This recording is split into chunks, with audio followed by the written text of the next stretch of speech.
ఐటీలో ఎంట్రీ కావాలా? Training software engineer గా అజా కోడింగ్ ట్యూటర్ లో 2 వీక్స్ ట్రయల్ పీరియడ్ లో వెంటనే చేరండి. వైఎస్ఆర్ కాంగ్రెస్ పార్టీ ఎమ్మెల్యేలకు బీసీ యువజన పార్టీ అధినేత రామచంద్ర యాదవ్ సవాల్ విసిరారు. జగన్ పార్టీ శాసనసభ్యులు అసెంబ్లీలోకి వెళ్లకపోతే రాజీనామా చేయాలని ప్రజలు ఓట్లేసి 11 స్థానాలు కట్టబెడితే ఈ తీర్పును గౌరవించి అసెంబ్లీకి వెళ్లాలి కదా అన్నారు.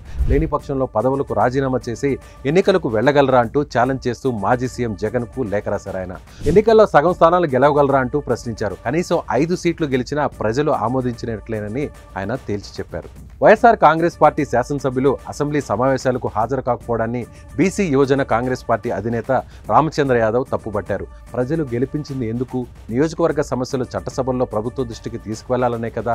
అలాంటిది అసెంబ్లీకి వెళ్లకుండా ఉంటే ప్రజల బాధ్యతను విస్మరించడం కాదా అని ప్రశ్నించారు. అసెంబ్లీ సమావేశాలకు వెళ్లని వారు ఎమ్మెల్యేలుగా అనర్హులన్నారు. తక్షణమే రాజీనామా చేసి ప్రజాక్షేత్రంలో తేల్చుకోవాలని హితవు పలికారు.